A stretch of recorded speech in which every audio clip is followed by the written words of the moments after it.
Assalamu alaikum wa rahmatullahi wa barakatuh. Tambayata ta dogara ne akan wasu daga cikinmu sun zo daga wani wuri, kuma akwai 'yan uwa mata da yawa waɗanda su ma suna cikin wannan hali. Ba su da iyali a nan, kuma ba su da abokai na ƙud da ƙud, kuma muna magana aure ne a nan. Shin za mu iya yin ƙarin haske akan auren sirri? Za mu iya yin aure ni da ita kawai ba tare da sanin kowa ba? Wannan tambayar ta dogara ne akan tambayar da ta shafi mutum. Na gode sosai. Ɗan uwa jazakallahu khair. Na tafsir waɗanda watakila daga ita da suka zo su kaɗai ne a nan, ba su sani ba watakila mutane ba su shirya aurensu ba, saboda ba su da masaniya sosai game da su da sauransu. Lallai yana da wahala. Amma tambaya game da auren sirri, ina so in gaya muku, kafin in kai ga haka wani ya tambaye ni, muna magana an na hau minbari cewa matasa abin ya zama ruwan dare, suna cewa mun yi nikah, kuma idan ka tambaye su to yaya suka yi, sai su ce to ya saka min mahar, sannan ya tambaye ni ko zan zama matarsa. Na ce na amince. Na ce kuma wane ne shaidar ku? To amsa ita ce babban shaida a cikinsu. Na ce wane ne?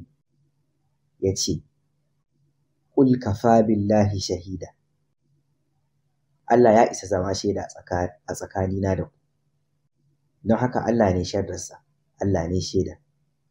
To kar shaidan ya sa ka yi tunanin wannan aure ne. Hakika wannan ba daidai ba ne. Babu inda a Alkur'ani ko sunna aka ce za a iya aure ba tare da ingantattun shaidu ba.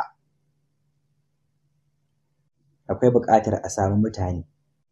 Allah zai shaida, amma kuma ya ce ku nemo mutane su masu shaida. To don kuna da aƙalla shaidu maza guda biyu, ko da yake a zahiri an yi auren, kamar yadda na ji wani malamai suna magana a da'irata suka ce idan an ɗaura aure yadda ya kamata to ba zai taɓa zama sirri ba, domin mafi ƙarancin sanarwa shine shaidu. An gaya musu kuma sun gani. Amma abin da kake gaya min shine ka yi aure daidai, akwai ijaba da ƙabul da shaidu da mahar da nema da bayarwa, wataƙila da waliyi a wajen, amma babu wani kuma da ya san komai game da haka. To zan iya gaya muku wani abu daga mahangar daidai. Nikah idan akwai waliyi, akwai shaidu, akwai mahar, an yi nema kuma an bayar, a fasahance nikah ɗin yana iya zama ingantacce. Amma ta fuskar zamantakewa hakan ba hikima ba ne. Dalili shine amfanin yin aure shine don mutane su gane yanzu wannan dangantakar ta halalci. Kowa zai kalle ku ya ce abu ya yi kyau. Kaga ma ba su sani ba halal ne ko ba halal ba zaman naku. Kun san idan muka gansu za mu ɗauka sun yi aure, abin da muke tunani kenan. Amma za ku ke laɓewa kuna ɓuya. Ba ina yawan gaya wa 'yan uwa mata, idan kuka yi auren sirri ba tare da kowa ya sani ba, za a cutar da ku sosai bayan haka, kuma ba za ku iya komai ba a mafi yawan lokaci. Dalili kuwa shine wani lokaci na san idan wani ya ce ki aure ni ba matsala, za mu ke ganin juna sau ɗaya a mako, sau ɗaya a wata, sau ɗaya a kowane watanni 6. Shikenan kawai, shikenan ba na buƙatar komai fiye da haka. Na yi alƙawari.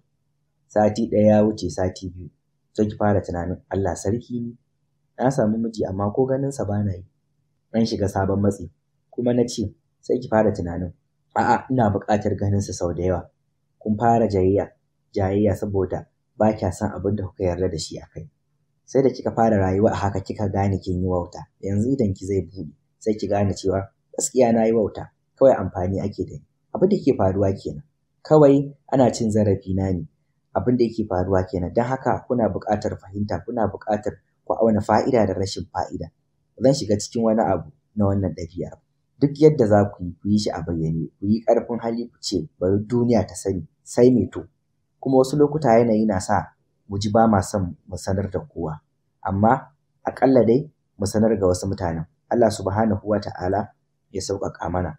Waɗanda suka fito daga wasu ƙasashen, wataƙila ba ku da mutane a kusa da ku, Allah ya sauƙaƙa muku ku yi aure. ina son in ƙara kwataɗar da limaman masallatai da cewa don Allah a nemi yan uwa maza da mata da suka fahimci da suke buƙatar yin aure kuma ku gwada haɗa su da wani ko wata watakila ma za su iya kasancewa a matsayin ma'aurata wallahu a'lam.